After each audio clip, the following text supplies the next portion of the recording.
बिहार के digital platform A2 max में आप सभी का स्वागत है। मैं हूँ अभिनव। बिहार विधानसभा चुनाव की चुनावी यात्रा में हम सब चले हैं बरौली विधानसभा की ओर। आज हमारे साथ बरौली विधानसभा से देश तरार और युवा प्रत्याशी अभिषेक रंजन जी हमारे साथ हैं, जो पेशे से डॉक्टर हैं और इन्होंने अभी तक लॉकडाउन से लेके बाढ़ पीड़ित लोगों की बहुत ही निश्चित तौर पे सेवा किया है। और यहाँ ही नहीं, दिल्ली एम्स में भी ये डॉक्टर रहे और वहाँ से भी अपने यहाँ के जो लोग बरौली क्षेत्र के लोग जो दिल्ली जाते थे उनकी भी सेवा करने का इन्होंने काम किया। अब इन्होंने सामाजिक क्षेत्र में काम करने के बाद से अब ये बरौली विधानसभा से अपने आप को चुनावी मैदान में उतारने का मन बनाए हैं कि लोगों के बीच में जाके हम उनकी सेवा करें। हम इनसे बात करते हैं कि डॉक्टर पेशा में होने के बावजूद क्या मन में कुछ चला कि ये विधानसभा की तैयारी कर रहे हैं। डॉक्टर साहब नमस्कार, स्वागत है हमारे चैनल में आपका। नमस्कार सर, क्या कुछ मन में चला कि आप डॉक्टर पेशा से आप विधानसभा चुनाव में क्या कुछ लगा? जी देखिए, श्लोक है जननी जन्मभूमिश्च स्वर्गाधिपति गरीयसी। इसका मतलब कि जो जननी जन्मभूमि है वो स्वर्ग से भी ज़्यादा सुंदर है। और जब जन्मभूमि की बात आती है तो एक शिक्षित संकल्पित युवा होकर के मैं इस क्षेत्र में नगण्य विकास देखता हूँ। पिछले 25 वर्षों में एक डिग्री कॉलेज नहीं, एक अच्छा अस्पताल नहीं, महिला कॉलेज नहीं, बांध 3 बार टूटा 1.5 महीने में।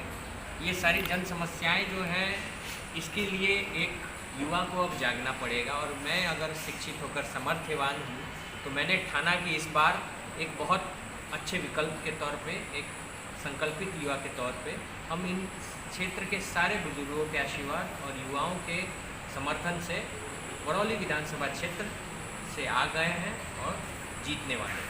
सर, 15 साल से राज्य सरकार ने यहाँ रहने का काम किया और 15 साल एनडीए की सरकार, जेपी और बीजेपी की सरकार है। एक बचपन से एक जवानी और जवानी से बुढ़ापे का समय होता है 30 साल। इन 30 सालों में बिहार आज भी ऐसी जगह पे है, न एक कल कारखाने हैं, न एक फैक्ट्रियाँ हैं, न किसी तरह के उद्योग धंधे हैं। सिर्फ यहाँ के विकास का मतलब रोड को बना देना, स्वास्थ्य सुविधा भी उसी तरीके से है जैसे अभी कोरोना वायरस देखने को मिला भी है। स्वास्थ्य व्यवस्था थी आज कुछ इस तरह से देखने को नहीं मिलता जैसे हमें दिल्ली में हमारी जगहों पर देखने को मिलता है। जी देखिए, मैं जब 2 वर्ष का था तब से यहाँ सरकार जो अभी मौजूदा उम्मीदवार हैं उन्होंने शुरू किया। मतलब लोकल सरकार उम्मीदवार को ही बोलते हैं विधायक। आज मैं 32 वर्ष का हूँ, तो 30 वर्ष में जब मैं आता था गांव में जो स्थितियाँ देखता था उसमें 5 से 10% सुधार है, इसलिए ज़्यादा हुआ नहीं। आज जब हम बात करते हैं युवाओं की रोज़गार की, जब हम बात करते हैं कि यहाँ पर शिक्षा का एक भी संस्थान नहीं खुला, तो ये किसी जाति धर्म की बात नहीं, ये सर्व धर्म की बात है। अगर आप सेवक रहते, जन नेता रहते, तो आप इस बाढ़ के त्रासदी में एक एक व्यक्ति के दुख दर्द को समझते। 2017 में बाढ़ आई, 20 में बाढ़ आई, 2007 में बाढ़ आई। आप इस बांध के पक्कीकरण के लिए विधानसभा में आवाज़ उठाते। इन रोज़गारों के लिए जो हमारे बेरोजगार युवा हैं, इनके लिए यहाँ कौशल विकास केंद्र खुलवाते। महिलाएं जो युवतियाँ पढ़ना चाहती हैं उनका घुट करके पढ़ने की इच्छा का गला घोट दिया जाता है, क्योंकि परिवार सामर्थ्यवान नहीं होते कि बाहर पढ़ाएं। उनके लिए आप कॉलेज खोलते। लेकिन इन सारे विकास के मुद्दों को, ज़मीनी समस्याओं को बिल्कुल 1% भी तवज्जो इसलिए नहीं दिया जाता क्योंकि यहाँ के नेता अपने आप को मालिक और राजनेता और बादशाह समझते हैं कि हम लोग रूरल हैं, शासक हैं, हम लोग सेवक नहीं हैं। जिसके चलते यहाँ विकास भी नहीं हुआ। युवाओं की आवाज़ झंडा ढोने के लिए बढ़ाई गई कि आप झंडा ढोइए और फिर भूल जाइए। वोट लेने तक जाति को धर्म भेद, युवा का तिरस्कार, झंडा ढोए। वोट दे देने के बाद जैसे 3 नवंबर को ख़त्म होगा, आप कौन और मैं कौन, ये स्थितियाँ रही हैं यहाँ। सर, बिहार में देखने को मिलता है कोई भी काम हो जैसे अभी गोपालगंज में एक काम पुल टूटने का मामला प्रकाश में आया तो वो ब्रेकिंग खबर बना था यहाँ पे। तो पहले के जो काम होते थे, पहले नशा पास करते थे या वर्क जो होता था या चलता भी था, तो आज की डेट में देख रहा है कि हम हर जगह भ्रष्टाचार, चाहे वो ऑफिस हो, कहीं भी किसी जगह पे हो, हम भी अपना काम के लिए कहीं ब्लॉक कर सकते, कहीं भी काम कराने के लिए जाए। तो आप एक युवा हैं, क्या लगता है कि युवाओं को सबसे ज़्यादा भ्रष्टाचार मिल गया, तो कहीं भी जा रहे हैं, हॉस्पिटल हो, ब्लॉक हो, थाना हो, क्या लगता है कि अगर आप बरौली विधानसभा के से विधायक बन गए, इस सब को लगाएँ? देखिए, मैं हमेशा एक बात बोलता हूँ कि जो भी विधायक है वो एक सेतु, एक पुल होता है, जो जनता का जुड़ाव करता है प्रशासन से, जनता की समस्याओं और प्रशासन से उसका ध्यान आकर्षण करके उसका हक दिलाता है। यहाँ क्या है कि जो आप पुल बोल रहे हैं कि कुछ बह गया, वो तो नया पुल बना और कुछ बह गया। यहाँ का तो पुल 30 वर्षों से ध्वस्त है। यहाँ कोई पुल नहीं बना। कचिया पुल था 1990 में, 85 में लोग बनाए, वो ध्वस्त हो गया। और बार बार पार्टियां उस पुल को बनाने के लिए छेछरी बांधती हैं और वो फिर उस पुल पे कुछ डगमगाने वाले नेता आते हैं, मालिक आते हैं, फिर वो पुल ध्वस्त हो जाता है 5 साल के लिए। तो ध्वस्त पुल का देन ये हो गया कि यहाँ की जनता, जिसे राशन कार्ड में त्रुटियां हैं, जिसे हक नहीं मिला, वृद्धा पेंशन में जिसके दिक्कत है, वो आखिर अपने दुख दर्द को कहाँ पहुँचाएँ। अगर युवा किसी को स्कॉलरशिप नहीं मिली, जो सरकारी हक है नहीं मिलता, सरकारी योजनाओं का लाभ नहीं मिलता, तो यहाँ कोई भी विधायक नहीं रहता जो निद्रा से उठकर 5.25 साल तक जीवित रहे।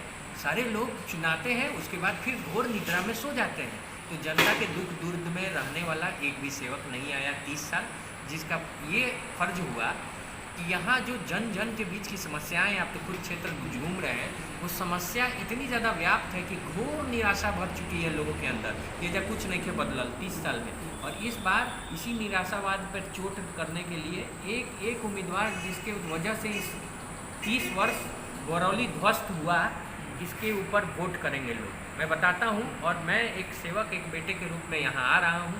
10 नवंबर को आप पुनः मेरा इंटरव्यू लेंगे, जब मतगणना होगी, जहाँ भी रहेंगे हमसे जुड़ेंगे।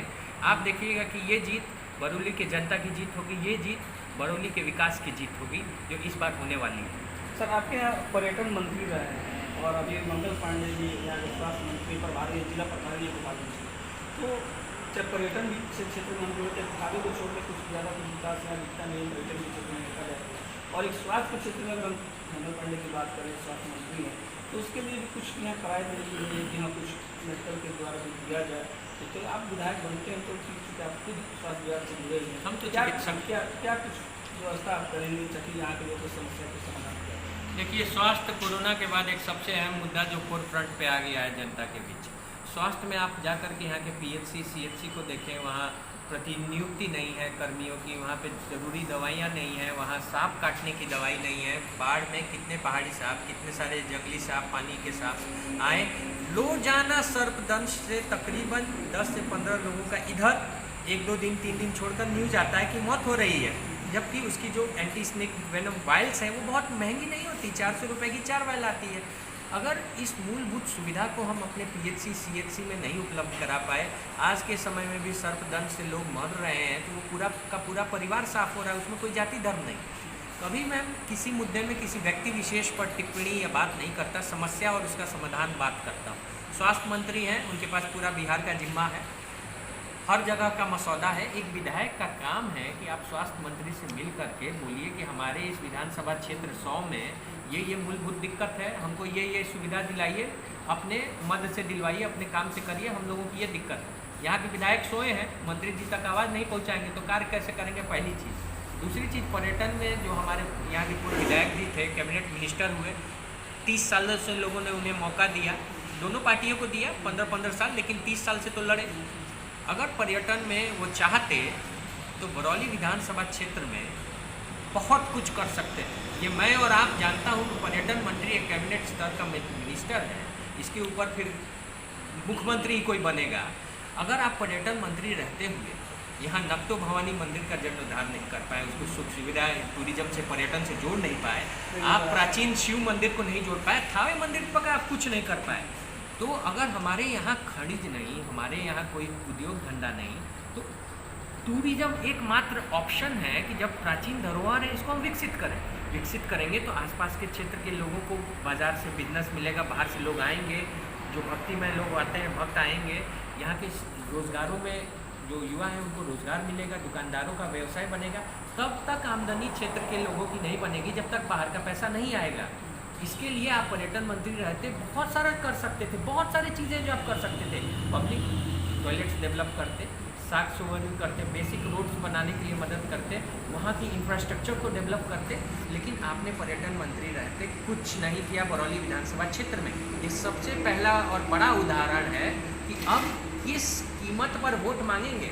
पंडित दीनदयाल उपाध्याय सबसे बड़े पुरोधा थे कि शिक्षित समाज ही विकसित कर सकता है। यहाँ शिक्षण संस्थान का नहीं खुलना 30 वर्षों में बताता है कि आप उस विचारधारा को ही धूमिल कर चुके हैं। तो जब आप उस विचारधारा को धूमिल कर चुके हैं तो आप एक रंग विशेष और एक नारा विशेष से आकर के हर 5 साल में वोट मांगते हैं और फिर 5 साल के बाद जब आप जीत जाते हो तो उस विचारधारा को केवल धूमिल करते हो। तो लोग इतने मूर्ख नहीं बैठे हैं कि आपको पंडित दीनदयाल उपाध्याय की विचारधारा को हमेशा तिरस्कार करने के लिए देंगे। अब कोई मूर्ख नहीं है, एक एक युवा जागृत है। कैसा आश्वासन मिल रहा है लोगों से, बीच में आप घूम रहे हैं तो क्या लग रहा है कि देखिए, मैं जब भी जनसंपर्क करता हूँ तो कहीं किसी रोगी का इलाज कर रहा हूँ, कहीं किसी को दवाई दे रहा हूँ, कहीं किसी की मदद कर रहा हूँ। तो ये परस्पर प्रेम और जनसंपर्क है। ऐसा नहीं कि किसी क्षेत्र में हाथ जोड़ा, प्रणाम और चले गए, 10 गाड़ी लेके गए और दिखाए नेताजी आइल बनी चढ़ेंगे। मैं एक बेटा और सेवक के रूप में कर रहा हूँ और ये मेरा अपना ध्येय है कि इस क्षेत्र में अगर 4 लाख की आबादी है तो ये 4 के 4 लाख लोग मेरे भाई बंधु चाचा हैं, बुजुर्ग हैं, मेरे बाबा हैं और जो युवक युवतियाँ हैं, माताएं हैं, बहनें हैं। कोई वोट मिले ना मिले किसी बूथ पे 4 लाख के 4 लाख लोग खुद मेरे अपने हैं। इस ध्येय से मैं जनसंपर्क कर रहा हूँ और आप देखिएगा ये जो जनसंपर्क का तरीका है ये सबसे अनोखा है क्योंकि दिल से दिल तक इसका नाम ही हमने लिया है।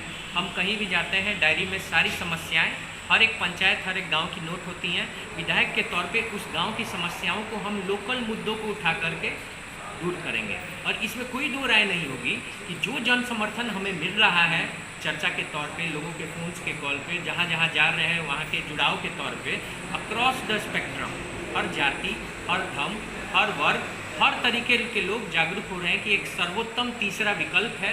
क्योंकि अभी तक ये देखा गया कि यहाँ एक लोग मान के चल रहे थे कि एक तरफ कुआं दूसरी तरफ खाई, या तो डूबोगे नहीं तो गिरोगे। अब बीच में एक छोटा सा पुल हमने बना लिया है, उस पुल पे लोग विकास तक पहुँचेंगे चढ़ के। ये सबसे बड़ी बात होगी और यही जीत होगी जनता की। ठीक।